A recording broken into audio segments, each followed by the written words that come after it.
Welcome back, disgruntled sports fans. Another week, another top 10.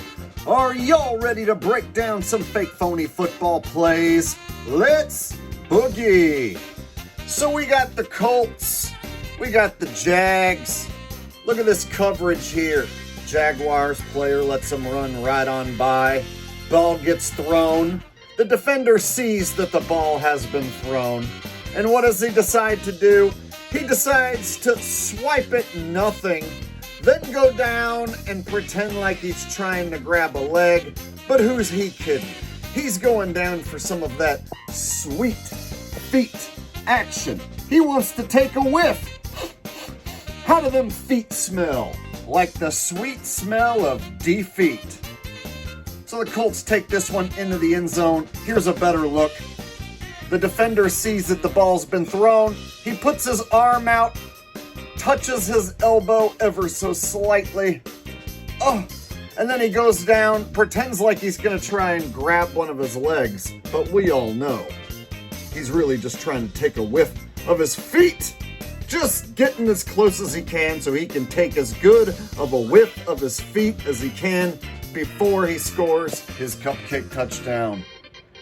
And just like that, the top 10 is underway, my friends. So here's something you see happen just about every week in the NFL. You see these tight ends in goal line situations getting left wide open, like number 81 here. Just no Raiders decide to cover him at all. Just leave him wide open for an easy cupcake touchdown. And the fans don't mind this. They don't bat an eye. They don't see anything wrong with this. They think it's just a regular blown coverage. Hey, if these white tight ends are such a scoring threat, such a threat as a receiver, why not cover them in the situation, where they might be in the end zone, standing alone? But no. So this game might be meaningless to some people because both these teams were eliminated from the playoffs, but there's still money on the line. The game is still scripted, still fake, still phony. They don't let these teams play real football just because they're eliminated from the playoffs. So Mac Jones has all the time in the world, and he chunks this ball into double coverage. Not only that, he severely underthrows the ball. So, shocker, it gets picked off. The good news is, this will be the last time that we have to see either of these two irrelevant, boring teams until next season. Old Man Rodgers and the Jets had a very disappointing season, but they looked pretty good in this game. If only they would have played like this the whole year, huh? This might be Aaron Rodgers' last game, they're saying. Look at this. This Dolphins player reaches out trying to grab Old Man Rodgers, but he's not having it. He chucks this ball to Hall. And this is where the rigoroni begins. This first Dolphins defender comes running up, sticks out an arm, goes for a terrible arm tackle attempt, gets thrown right off. Now watch these two Dolphins players, instead of meeting him at the goal line and hitting him as hard as they possibly can, try and knock that ball out at the goal line, keep him from scoring. Watch both these two Dolphins defenders stand there, and the Jets player just goes right between them. They don't even reach an arm out or anything. Look at them. They just stood there and let the dude run right between them, right into the end zone. So here we got the Texans at the Titans. The Titans are wearing the old school Oilers throwback uniforms. This was the worst attended game of the season. The stadium was virtually empty. Only a few thousand people showed up. And who would want to watch this terrible game anyway? Here you have the Oilers not playing any defense at all. They let this guy run right through. Look at number 35. Takes this terrible angle. Lets the guy run right past. Doesn't even try and dive at his legs or anything. Just lets him run right past. And then he leans over. You can tell he's already given up on the play. And this guy takes it to the house untouched. Actually, that's incorrect. Right before he goes into the end zone, he gets pushed into the end zone. And the Texans are going to the playoffs. Whoop-de-doo! Lions versus the Vikings. I'm guessing in this situation, too much money was coming in on the Lions with the live betting. So they had Goff purposely throw this pick so that they could get some action on the Vikings. He's in his own end zone. He decides to throw this long bomb. The only problem is he throws it into double coverage, and it's nowhere near his receiver. His receiver never even had a shot. So it's almost like this was a punt on first down. And my guess was they probably wanted to get some money on the Vikings, so they have Goff turn it over on purpose here. The Lions did go on to win home field advantage throughout the playoffs when they did win this game, though. Same game. Here you have Minnesota doing the job, losing on purpose. Gibbs takes this handoff, runs right through this hole. Look at this player right here. He's the one guilty of the rigoroni on this play. Purposely takes a bad angle, leaves his feet, goes for that sweet feet action, of course, whiffs on purpose. And Gibbs takes this one in, no problem. Like I said, Lions go on to get the number 1 seed in the NFC. The NFL product is absolute garbage, and let me explain why. First off, it's fake and phony, as in pretend football. Look at Mr. Zappy here. He's gonna find an open receiver, or is he? No, he's gonna find the fattest defensive lineman on the field. And look how he throws it right to the fattest defensive lineman who happened to drop into coverage. And then look at the receiver right here pretending like he doesn't know where the ball is. Huh? Where's the ball? I didn't see it. Meanwhile, the fattest lineman ever intercepts the ball, takes a fat knee, and everybody's like, yay! A fat guy intercepted the ball! We're so happy for the fat guy! Let's all congratulate the fat guy because he's so fat and he did something. Look at these ladies. Woo! We're ladies! And we like when fat guys intercept the ball. I'm gonna text my son and tell him that I just watched a fat guy intercept the ball. Woo! We're typical lady NFL fans. We think that this is all real. Look at everybody jumping up and down. Yay! A fat guy intercepted the ball. We are so happy. Hey, you didn't win the Super Bowl, you know. It's just a fat guy intercepting a ball that was thrown right to him on purpose. You don't need to celebrate this much. You didn't really accomplish that much.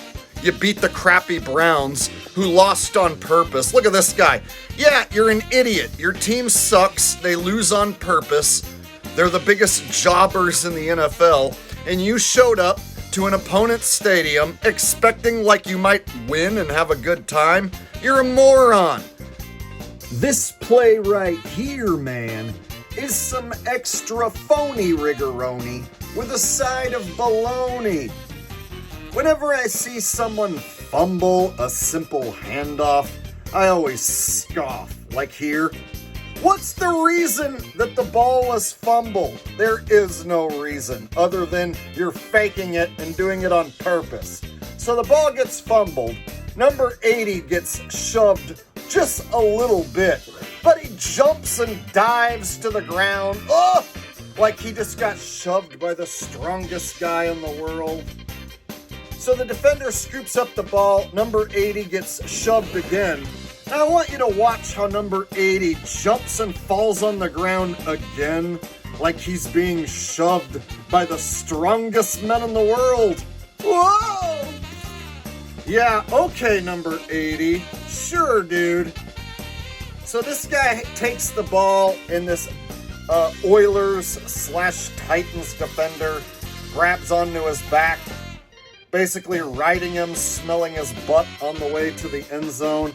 You have this guy back here, number 84, not trying at all to get in there and help make a tackle. Watch, I'm going to back it up and show you what 84's been doing this whole time. Watch number 84 down here. Just trotting, slowing down. Trotting and slowing down. Number 84, why aren't you going over there and helping? Number 84. Look at number 84 not helping at all, just staring and trotting as this big defender takes the ball into the end zone, carrying this Oilers/Titans player. And he does. He front flips into the end zone, carrying that Titans player. And the Texans do score this defensive TD. I want to point out one last thing. So here's Will Levis. Just as the fumble takes place, I want you to keep an eye on Will Levis.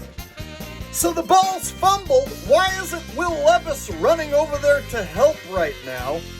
Instead, Will Levis looks this way towards the back of the end zone and then just exits the scene, never to be seen for the remainder of this play. Yeah, so the ball got fumbled and the quarterback was right there, could have ran over there to help, but he just exits and then you never see him for the rest of this play. And then, like I said, number 84, where is he at? Here he is. He comes trotting up, not trying. You can tell. Look how slow he's going. Look how slow he's going. So yeah, that defensive touchdown right there, absolutely phony, rigoroni, full of baloney. And that brings us to the number one most rigged play of the week.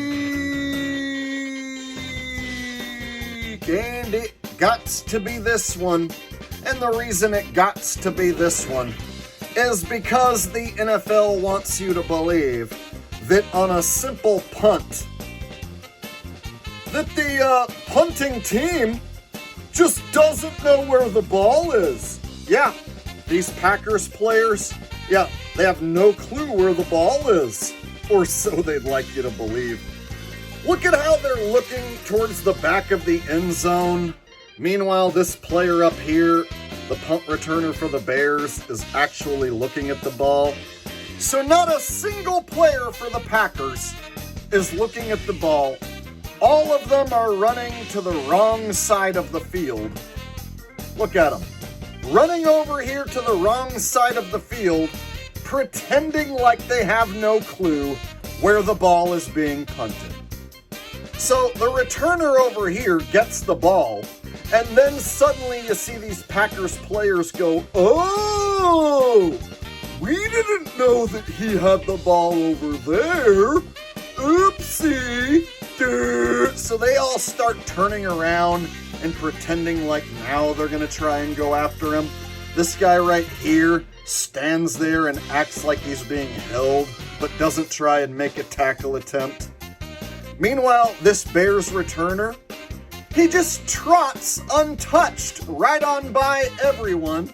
Here's the kicker, who was conveniently being blocked by two Bears players the whole time, and now he just watches the returner run right on by. And he's just trotting. He trots untouched all the way to the end zone, and the Bears end up winning this game. It won't matter because they don't make the playoffs and the Packers do. But all the people who bet on the Packers in this game took a loss. And that, my friends, is your number one most scripted, rigged, and phony play of the week. The season is officially over. Let the playoffs begin.